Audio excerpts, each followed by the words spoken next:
Look, in the world of music, you meet all sorts of people. They come and they go. And I'll tell you what, Facebook has been really good for remaking contacts.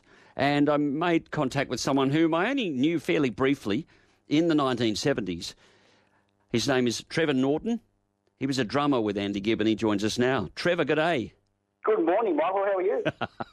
I am very well. Let me just describe you to my listeners. Now, at the moment, I'd have to be fair to say, Trev, that you're slightly follically challenged now, but in the 70s, you had the greatest crop of long hair that anyone could ever have.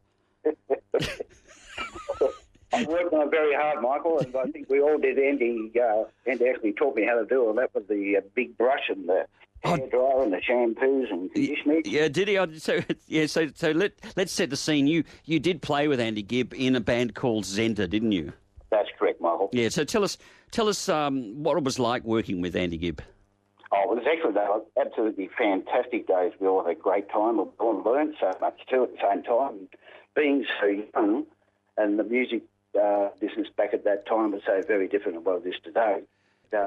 We toured everywhere, and Andy learned his ropes here because Barry sent him out here to learn the ropes here, the same as Barry and the boys did. Yep. And he really started to get his roots here, and then we supported the Suite first, and the Bay City Rollers, and then Andy flew over to America, recorded his first album, and away he went. But when we were all together here in Australia, it was it was like a dream come true to all of us once it all started to take off. Yes, I can imagine. His brothers, of course, were extremely famous already by this stage. Yeah. Had any of that gone to his head at all? What was he like as a person? No, definitely not. He was never a big-headed person at all. He was one of the sweetest young guys you'd ever meet in your life. He's just so gentle and humble. He was extremely proud of his brothers. He knew exactly what they were and all that sort of thing. Mm.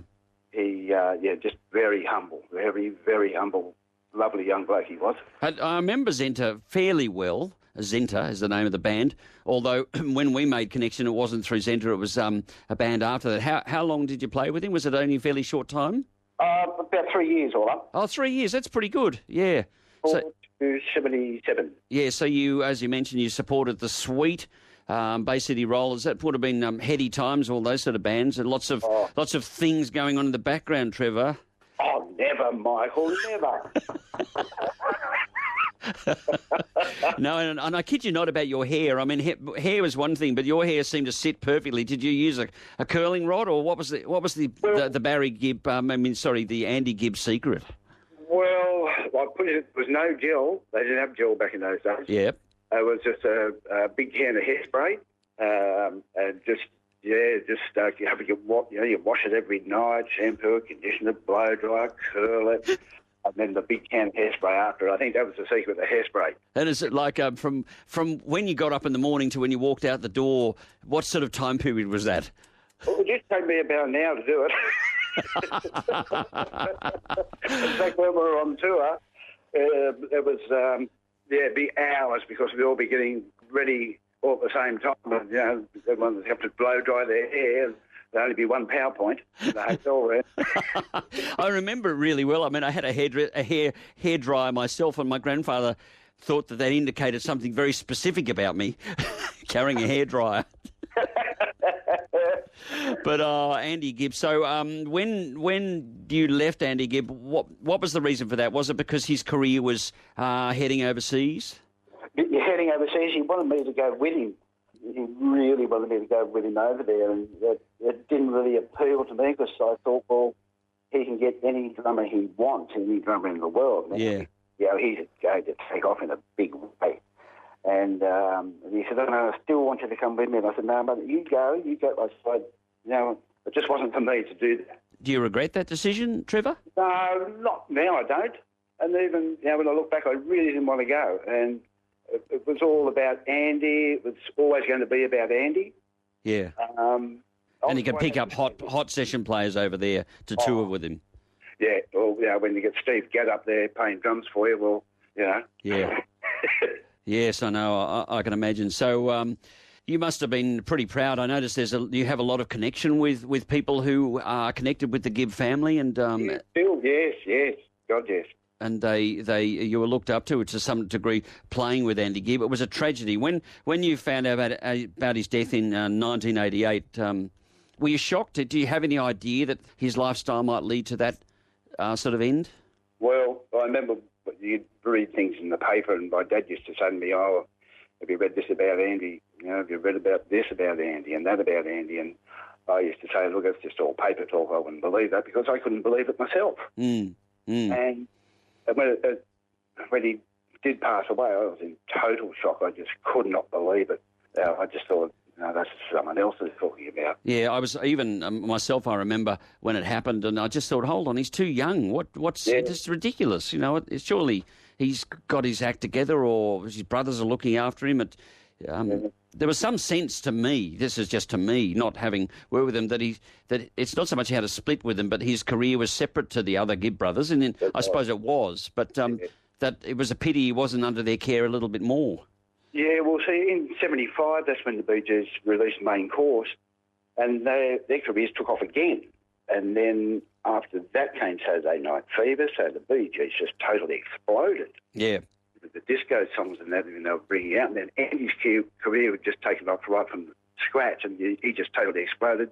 Became the first singer in the history of music to have 3 number ones in a row. And then so their two careers they were in the same direction, but they were split. Yeah. Because Andy was separate identity from his brothers, even though they were all brothers. And because Andy didn't want to live in Miami anymore, he wanted to move to California.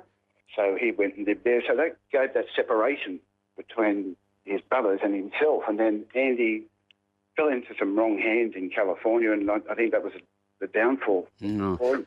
Yeah. Did you maintain much connection with him when he was in America? I did it first couple of years, about first 3 years, and then he just totally lost contact with me then. Yeah, it was much harder then, wasn't it? I mean, we didn't have the internet or Facebook or email or anything like that. It was a telephone call or a handwritten letter. Yeah. That's how we kept in contact. And Andy wasn't really good for handwriting letters. I remember when he was here before his mum and dad came over, the dashboard of his car would have like about 20 letters on it. And we're riding in the car with him one day, and Glenn Greenhouse was the singer from Central, and he said to Andy, he said, "What's all these letters?" And he said, "Oh, they're from my mum." And they were all unopened. And he said, "We're going to open them and read them?" He said, "Oh, yeah, I will one day." So as we're driving along, Glenn was opening up the letters and reading them to Andy as he was driving along. They were quite interesting. That's incredible. And then Barbara came out, I think it was about 5 months after that, and she settled up here in Australia and helped Andy along with his career here. Yeah, she sort of managed him a bit, but she must have, in those letters, imagine having someone else reading those letters out to you. She must have been expressing anxiety, what's going on, why aren't I hearing from you, all that sort of stuff. Yeah, because he wasn't one to really keep in close contact.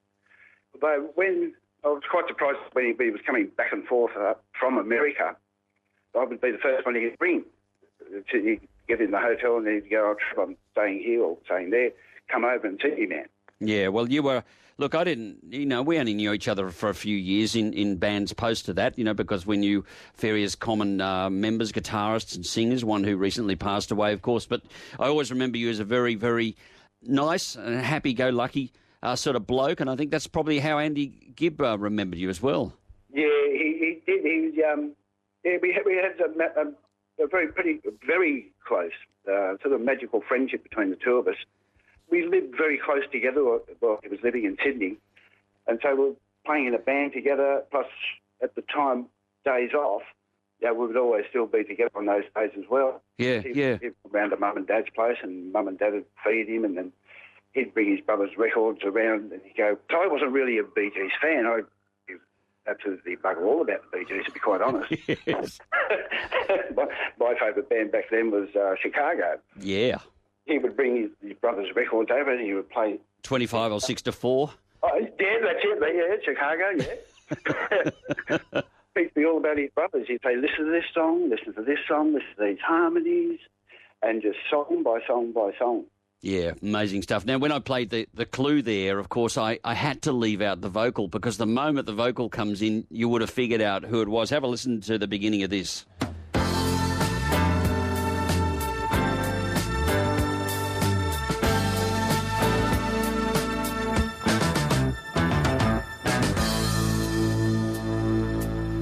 For so long,